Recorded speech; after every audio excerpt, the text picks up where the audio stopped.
बिस्मिल्लाहिर्रहमानिर्रहीम। अस्सलामुअलैकुम वरहमतुल्लाहि वबरकातुहू। एक दफा सुल्तान सलाहुद्दीन अय्यूबी रहमतुल्लाह अलैह की अदालत में एक मुकदमे का फैसला सुनाया गया, जिसमें सुल्तान सलाहुद्दीन अय्यूबी रहमतुल्लाह अलैह खुद और बाकी तमाम काजी, सालार और वजीर ज़ारो कतार रोने लगे। इसके अलावा अदालत में जितने भी लोग मौजूद थे, सबकी आंखें भीग गई थीं। ये इस कायनात का और सुल्तान सलाहुद्दीन अय्यूबी रहमतुल्लाह अलैह की जिंदगी का एक ऐसा वाहिद, मुनफरिद और हैरान कुन हकीकी किस्सा है कि शायद ही यह किस्सा तारीख में कभी दोबारा दोहराया गया हो। ये वाकया हमारे आज के हुक्मरानों और जजेस के लिए एक अब्दी मिसाल है। ये नायाब वाकया कुछ इस तरह है कि एक शख्स जो मिस्र के एक छोटे से कबीले में रहता था, इसकी 90 साल की बूढ़ी माँ थी, जो इस शख्स के लिए दुनिया व आखिरत की कुल कायनात थी। ये इससे इंतहा दर्जे की मोहब्बत करता था, लेकिन ये शख्स भी अब बूढ़ा हो चुका था। जिंदगी फाकों के दर पे आ गई थी और गुर्बत में दिन बसर हो रहे थे। ये अपनी माँ की दिन रात देखभाल करता, सर्दी गर्मी, हत्ता कि अगर इसकी तबीयत नासाज भी होती तो अपनी माँ को बिना महसूस कराए इसकी मलका की तरह खिदमत करता। माँ को भी अपने इस बेटे से बहुत ज्यादा मोहब्बत थी। ये माँ सुबह शाम उठते बैठते अपने इस बेटे के लिए दुआएं करते ना थकती। ये शख्स भी अपनी माँ की खिदमत में सुकून और आखिरत का अच्छा घर देखता था। सब कुछ ठीक जा रहा था। वक्त अपनी रफ्तार से गुजरता जा रहा था कि दूसरा बेटा जो मिस्र शहर में रहता था, यानी कि इस बूढ़े का छोटा भाई, इस बूढ़ी खातून के सिर्फ 2 ही बेटे थे, जबकि माँ कबीले में रहने वाले गरीब बेटे के पास रहती थी। एक दिन मिस्र शहर में रहने वाला बेटा अपनी माँ को लेने आ गया और इसका अपने भाई से मुतालबा था कि इतने अरसे से तुमने माँ को अपने पास रखा, अब मैं माँ को अपने साथ शहर ले जाकर अपने पास रखूंगा। जब इसके भाई ने ये अल्फाज सुने तो इस शख्स के लिए ये ऐसा था कि जैसे किसी ने जान से बढ़कर कुछ मांग लिया हो। इसे अपनी दुनिया अंधेरी होती हुई नजर आ रही थी। इसने भाई को बहुत समझाया कि मैं माँ के बिना नहीं रह सकता, पर इसके शहर वाले भाई ने इसकी एक न मानी और जिद पे अड़ा रहा और ये मामला मकामी काजी की अदालत तक जा पहुंचा। जब काजी ने दोनों भाइयों की बात को सुना और इनके मुतालबे को जाना तो वो बहुत हैरान हो गया। काफी देर सोच विचार के बाद भी काजी इस अनोखे मुकदमे का फैसला ना कर पाया। काजी ने इन दोनों भाइयों से कहा कि आप ये मुकदमा सुल्तान सलाहुद्दीन अय्यूबी रहमतुल्लाह अलैह के दरबार में ले जाइए। काजी ने इन दोनों भाइयों को मुखातिब करके कहा कि मेरी उम्र 70 साल हो चुकी है और आज तक इस कदर मुनफरिद और अनोखा वाकया मेरी जिंदगी में नहीं आया, लिहाजा मैं इसका फैसला करने से कासिर हूँ और इसका फैसला सिर्फ एक ही शख्सियत कर सकती है, वो है सुल्तान सलाहुद्दीन अय्यूबी रहमतुल्लाह अलैह। आप लोग बगैर वक्त जाया किए इनकी अदालत में चले जाएं।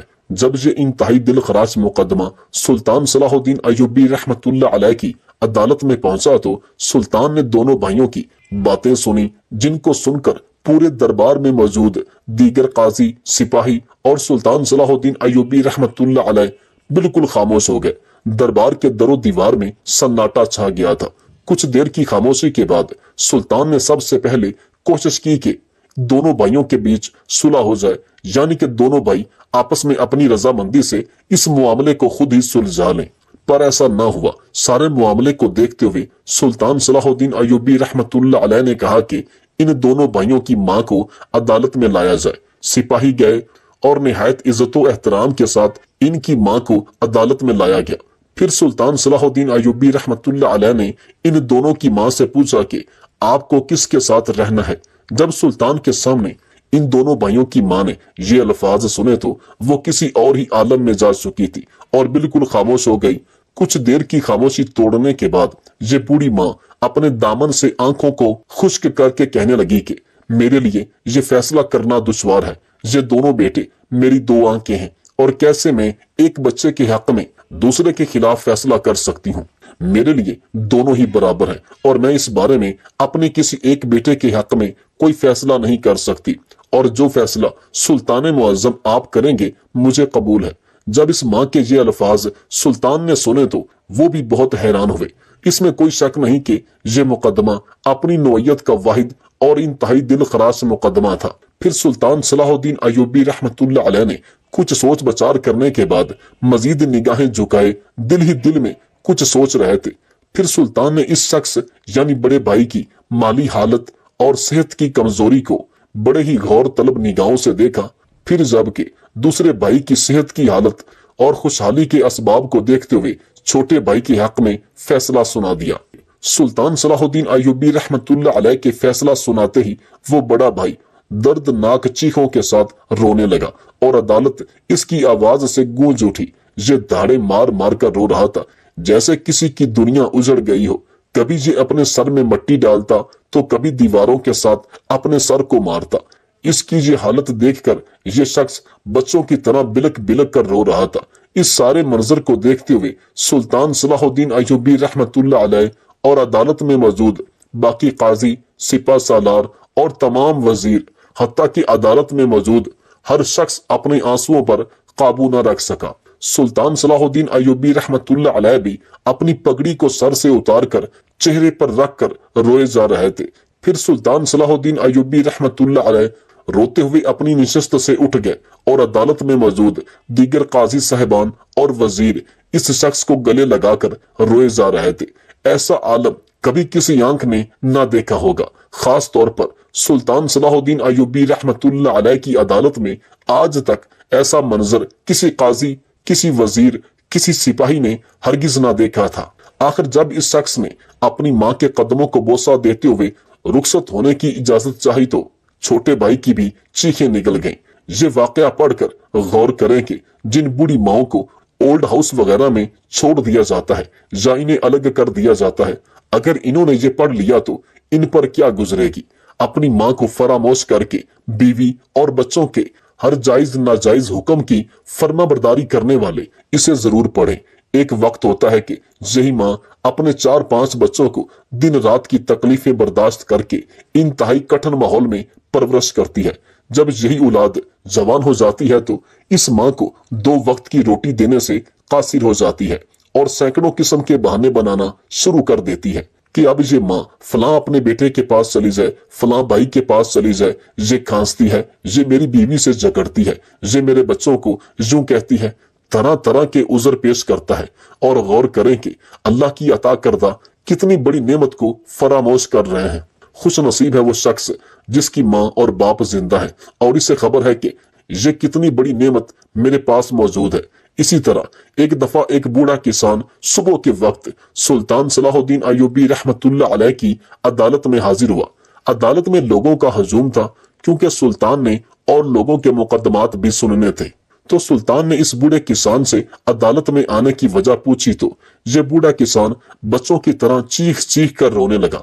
सुल्तान सलाहुद्दीन अय्यूबी रहमतुल्लाह अलैह ने इसे हौसला दिया और कहा कि तुम अपनी बात मुकम्मल करो, लोग तजस्सुस में हैं कि तुम क्या कहना चाहते हो। फिर इस बुजुर्ग ने अपने आंसू साफ करते हुए कहने लगा, सुल्तान मुअज्जम, मैं एक नौजवान बेटी का बाप हूँ। और इतने में एक नौजवान खूबसूरत लड़की रोते हुए सामने हाजिर हुई और इस बूढ़े की बात के मुताबिक वो लड़की नौजवान हसीनो जमील थी।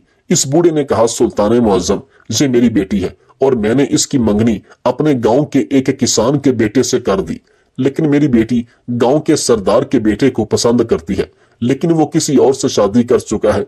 लिहाजा आप ही मेरी बेटी को नसीहत करें, क्योंकि मैं जानता हूं कि अगर एक औरत साजिश करने पर आ जाए तो पूरे का पूरा गांव तबाह हो सकता है। लिहाजा आप इसे हिदायत करें कि ये इससे दूर हो जाए। अगर आपने इसको नहीं रोका तो ये बड़े बड़े मदरसों की पढ़ी लिखी लड़की मेरी इज्जत खराब करके मुझे हमेशा के लिए लोगों की नजरों में गिरा देगी और इस गांव के अमन को खराब कर देगी। यह सुनकर सुल्तान सलाहुद्दीन अय्यूबी रहमतुल्लाह अलैह के एक बूढ़े वजीर ने सुल्तान से गुजारिश की कि सुल्तान मुअज्जम, मैं इन बुजुर्ग की बात सुनकर अपनी जिंदगी का एक तजर्बा सबको सुनाना चाहता हूँ। मैं समझता हूँ कि ये वक्त मेरे तजर्बे को लोगों तक पहुंचाने का सही वक्त है। अगर आप इजाजत दे तो मैं वो वाकया बयान करूं सुल्तान मुअज्जम। मुझे उम्मीद है कि ये वाकया सुनने के बाद दरबार में मौजूद हर शख्स लुत्फ अंदोज हो जाएगा और इसके साथ साथ इस बुजुर्ग की बेटी यानी इस लड़की को भी सबक मिल जाएगा। सुल्तान सलाहुद्दीन अय्यूबी रहमतुल्लाह अलैह ने इस बुजुर्ग से कहा कि आप वो वाकया बयान कीजिए। इस बुजुर्ग वजीर ने कहा, सुल्तान मुअज्जम, जो वाकया मैं बयान करने जा रहा हूँ ये मेरे वालिद ने मुझे सुनाया था कि एक दफा वक्त के काजी के पास 2 औरतें मुकदमा लेकर हाजिर हो गईं। सुल्तान मुअज्जम, वो मुकदमा काजी साहब की जिंदगी का बड़ा ही अनोखा और अजीबो गरीब मुकदमा था। इस मुकदमे के बयान को सुनकर थोड़े लम्हे के लिए काजी साहब भी सकते में आ गए। काजी साहब ने इनमें से एक औरत से पूछा, बताओ तुम्हारी क्या शिकायत है? तो इनमें से एक बड़ी खातून ने कहा, काजी साहब पहले आप इस औरत से पूछें कि ये क्या कहना चाहती है। जब काजी साहब ने इससे पूछा तो इसने कहा, काजी साहब ये खातून मेरी फूफी है, यानी मेरे बाप की बहन, लेकिन मैं इसे अपनी माँ बुलाती हूँ क्योंकि मेरी माँ की वफात के बाद इसने ही मेरी परवरिश की और एक माँ बनकर मुझे पाला, और वक्त गुजरने के साथ मैं जवान हो गई। काजी ने पूछा कि इसके आगे क्या हुआ? वो कहने लगी, फिर मेरे चचा के बेटे ने मंगनी का पैगाम भेजा तो इन्होंने मेरी शादी करवा दी।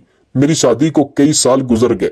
मेरी अज़दवाजी जिंदगी बहुत अच्छे तरीके से गुजर रही थी। एक दिन मेरी यही माँ जैसी फूफी मेरे घर आई और मेरे शौहर को अपनी बेटी से दूसरी शादी करने की पेशकश कर दी। मेरी फूफी की बेटी बहुत ही खूबसूरत, नौजवान और कंवारी लड़की थी। मेरे शौहर ने जब एक नौजवान लड़की को देखा तो इसने शादी के लिए हाँ कर दी। जब मेरी फूफी ने देखा कि मेरा शौहर अब इसकी बेटी पर फिदा हो चुका है तो इसने कहा कि मैं एक ही शर्त पर तुम्हारा इससे निकाह करवाऊंगी। मेरे शौहर ने पूछा, बताओ कौन सी शर्त है?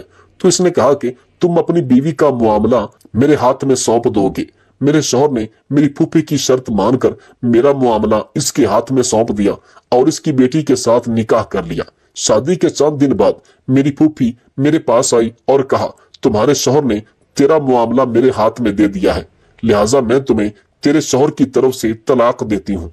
मुझे इस बात का बहुत दुख हुआ कि एक माँ की जगह होकर इसने मेरे साथ इतना बड़ा धोखा किया, लेकिन मैंने इस बात को अपने दिल में छुपाए रखा। वक्त गुजरता रहा और चंद माह बाद मेरी फूफी का शौहर तिजारत से वापस लौटा तो मैंने इसको शादी की पेशकश कर दी। मुझ जैसी खूबसूरत लड़की को देखकर इसने भी हाँ कर ली और मैंने इसके आगे शर्त रख दी कि तुम अपनी बीवी का मामला मेरे सपुर्द कर दो। इसने मेरी शर्त मान ली और मैंने वकालत का हक इस्तेमाल करते हुए अपनी फूफी को तलाक दे दी और इसके शौहर के साथ शादी कर ली। लेकिन ये मामला अभी यहाँ खत्म नहीं हुआ।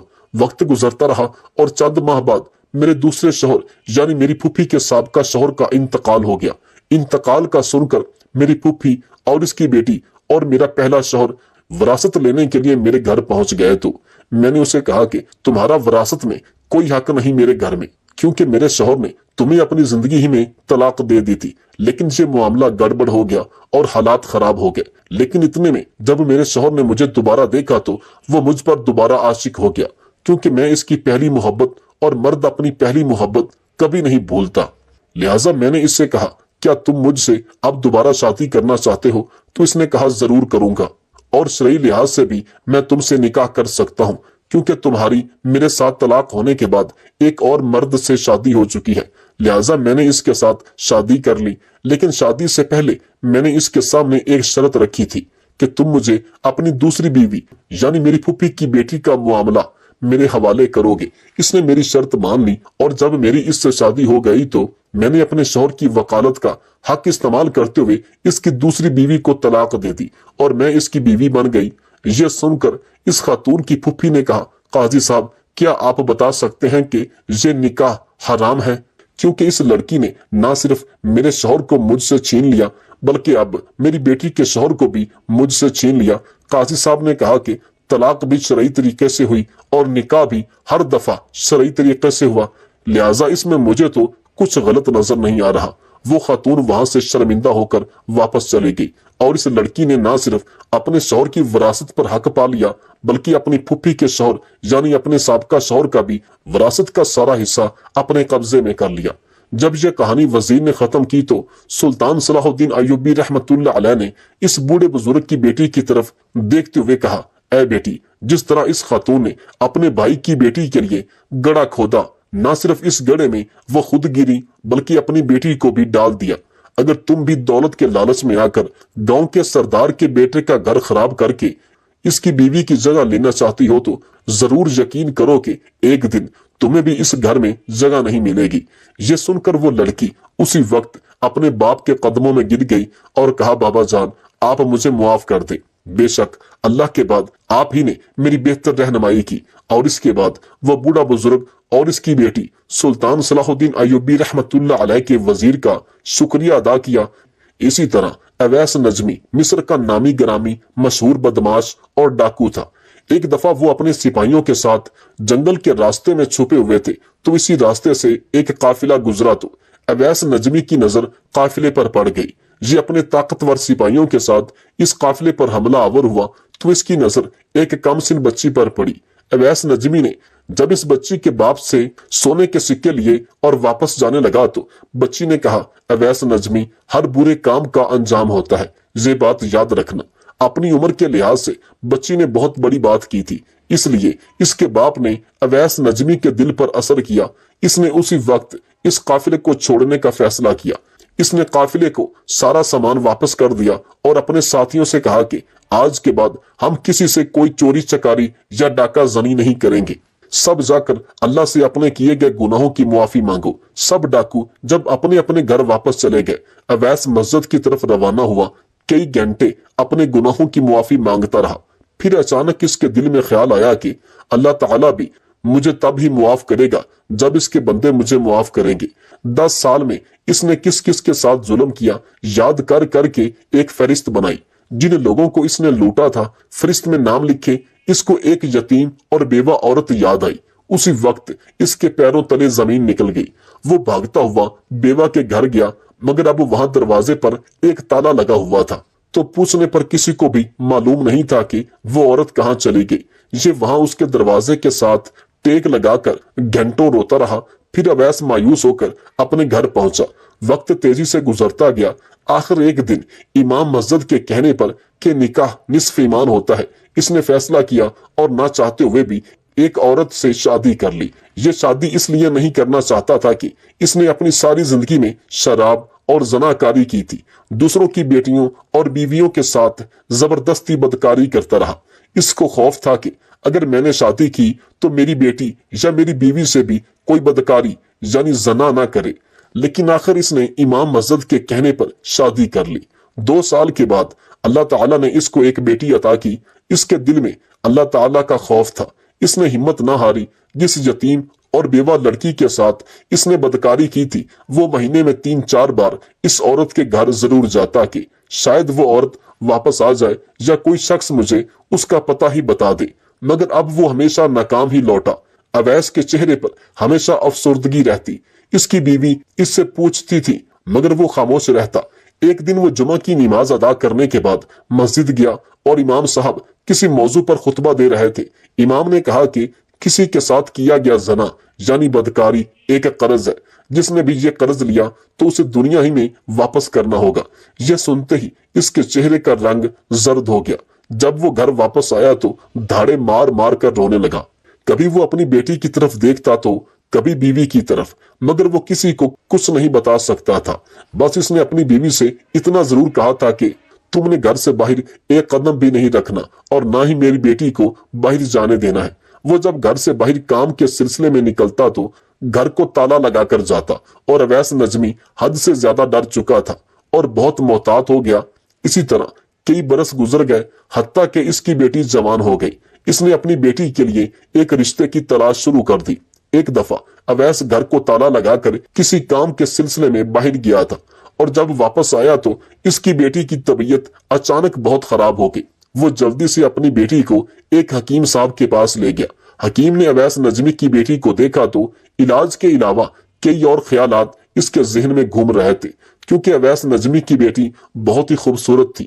حکیم نے اویس سے کہا کہ آپ اور آپ کی بیوی باہر چلے جائیں، میں لڑکی کا اکیلے میں علاج کرنا چاہتا ہوں۔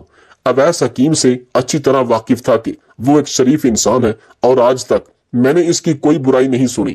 یہ اللہ کا نیک اور برگزیدہ بندہ ہے، مگر وہ یہ بات بھول چکا تھا کہ شیطان کسی بھی وقت انسان پر غالب ہو سکتا ہے۔ حکیم نے لڑکی کو ایک بے ہوشی والی جڑی بوٹی سونگائی اور زیادتی کا نشانہ بنا ڈالا۔ اویس اور اس کی بیوی جب واپس آئے تو حکیم نے کہا کہ میں نے لڑکی کو دوا پلا دی ہے، ہوش میں آنے کے بعد یہ مکمل طور پر ٹھیک ہو جائے گی۔ لڑکی کو جب ہوش آیا تو وہ ٹھیک تو ہو گئی، مگر سب کو حقیقت کا پتہ چل گیا۔ کچھ عرصے کے بعد لڑکی حاملہ ہو گئی تو इसने ये बात अपनी माँ को बताई। अवैस को जब इस बात का इल्म हुआ तो वो तलवार लहराता हुआ अपनी बेटी के पास आया और कहा, सच सच बता, किसके साथ मुंह काला किया था, बताओ वरना अभी सर तन से जुदा कर दूंगा। बेटी ने रो रो कर कहा, मुझे किसी भी मर्द ने आज तक नहीं छुआ सिवाय एक ऐसे शख्स के जिसने मेरा इलाज किया। इसने मेरी मजबूरी और बेबसी का फायदा उठाया। अवैस दौड़ता हुआ हकीम के पास गया तो वो पहले ही ये इलाका छोड़कर कहीं जा चुका था। अवैस नजमी ने इस हकीम को तलाश करने की बहुत कोशिश की, लेकिन इस हकीम का पता ना चला। अवैस ने तलवार नियाम में फेंकी, उधर ही मट्टी में बैठ गया और जमीन से मट्टी उठाकर सर में डालने लगा और साथ साथ धाड़े मार मार कर रोने लगा। कुछ देर बाद वो इस हालत में घर वापस आया कि इसका गिरेबान खुला हुआ था, सर में मट्टी थी और चेहरे पर बेपनाह गम नजर आ रहा था। अवैस की बीवी ने इसे संभाला, पानी पिलाया। अवैस ने पानी पीने से इनकार कर दिया और बीवी से कहा, मुझे आज मेरा कर्ज वापस मिल चुका है। बीवी ने कहा कि कैसा कर्ज है, मैं आपकी बात का मतलब नहीं समझी। फिर अवैस ने कहा कि आज से तकरीबन 15 साल पहले मैं अपने साथियों के साथ एक बेवा औरत का घर लूटने गया था। हमने इसका सारा जेवर वगैरह लूट लिया और इसके बाद मैं बेवा की तरफ बढ़ा। वो मुझे अल्लाह का वास्ता देकर कहती रही कि मेरी इज्जत के साथ मत खेलना, मगर मैं बाज ना आया और इसको ज्यादती का निशाना बना डाला। और इस पर भी मैंने अपने साथियों से कहा कि तुम भी अपनी ख्वाहिश पूरी कर लो। वो बेवा और यतीम लड़की कुछ अरसे बाद हामिला हो गई। जिल्लत से बचने के लिए इसने खुदकुशी करना चाही, मगर ये सोच करके इसने खुदकुशी ना की कि मेरे पेट में जो बच्चा है इसका क्या कसूर है, और नियत और दिलों के हाल तो अल्लाह बेहतर जानता है। वो भागती हुई कबीले के एक काजी के पास आई और कहा कि एक झूठ बोलकर मेरी पर्दापोशी कर लीजिए। काजी ने कहा, कौन सा झूठ? बेवा ने कहा कि मेरे पेट में एक नाजायज बच्चा जो कि जबरदस्ती जना की सूरत में वजूद में आया है। जब ये बच्चा पैदा होगा तो लोग मेरे पास जरूर पूछने आएंगे कि ये बच्चा किसका है। मैं लोगों को आपके पास भेजूंगी क्योंकि मेरा खामिद फौत हो चुका है और मैं पहले ही जिंदगी के दुखों की मारी हुई हूँ। मैं तो खुदकुशी करना चाहती थी, लेकिन इस मासूम बच्चे की खातिर मैंने ये कदम नहीं उठाया। आपको खुदा का वास्ता मेरा भरम रख लीजिए, नहीं तो मैं जीते जी मर जाऊंगी। इसने कहा, तुम इस आदमी का नाम बताओ, मैं इसको अपने कटहरे में खड़ा करके इबरतनाक सजा सुनाऊंगा। ये सुनकर वो औरत काजी के कदमों में गिर गई और कहा, नहीं काजी साहब, ऐसा मैं नहीं कर सकती। इससे ना सिर्फ मेरे किरदार पर दाग लग जाएगा बल्कि मेरा बच्चा हमेशा हमेशा के लिए दुनिया की नजरों में आ जाएगा। काजी ने औरत की बेबसी देखकर कहा कि ठीक है, तुम लोगों को मेरे पास भेज देना। वक्त गुजरता रहा और जब इस बच्चे का दुनिया में आने का मातूब हुआ तो जब वो बच्चा पैदा हुआ तो इलाके के लोग बेवा औरत के पास आए और कहा, बताओ किसके साथ मुंह काला किया है। बेवा ने जवाब दिया कि मुझ पर कोई इल्जाम मत लगाओ, काजी साहब ने मुझसे खुफिया निकाह किया हुआ था, ये बच्चा भी उसी का है। अगर तुम लोगों को मेरी बात पर यकीन नहीं आता तो जाकर उनसे पूछ लो। मैंने कोई गुनाह नहीं किया और ना ही किसी के साथ मुंह काला किया है, बल्कि हक और शरई तरीके से जायज निकाह किया है। काजी की अपनी कोई औलाद नहीं थी, इसलिए लोग तोहफे तहफ लेकर इसके घर के सामने जमा होने लगे और इसे मुबारकबाद देने लगे। 2 साल तक वो इस औरत को खर्चा भेजता रहा, ये कह करके ये मेरे बच्चे का हक है और मेरा फर्ज है कि मैं इसकी कफालत करूं। मगर वो आलिम उस वक्त हैरान हुआ जब वो बेवा इसके पास 2 साल के जमाशुदा सोने के सिक्के लेकर आई और कहा कि वो बच्चा अब इस दुनिया में नहीं, ये सिक्के आपकी अमानत है। आपका यही मुझ पर एहसान काफी है कि आपने मेरी पर्दापोशी की। औरत 2 साल तक काजी की तरफ से दी गई रकम जमा करती रही और अपनी जात पर एक सिक्का भी खर्च नहीं किया। काजी साहब का पड़ोसी मेरा जानने वाला था, इसने एक दिन मुझे सारी दौदाद सुनाई तो मेरे रोंगटे खड़े हो गए। ये सब सुनने के बाद मुझे मेरी इतनी बड़ी गलती का एहसास हुआ। मैं बहुत रोया पीटा, लेकिन कुछ हासिल ना हुआ क्योंकि उस औरत को मैंने दागदार किया। मैं उस काजी के पास भी औरत का पता पूछने गया तो इसने कहा कि वो आखिरी बार मुझे सिक्के वापस करने आई थी, इसके बाद वो शहर छोड़कर चली गई। काश कि वो मुझे मिल जाती तो मैं उससे मुआफी मांग लेता। मैं इस दुनिया से वफात पा जाऊंगा। दोस्तों, इस बात में कोई शक नहीं कि कुछ गुनाह ऐसे हैं जिनका हिसाब हमें दुनिया ही में देना पड़ता है।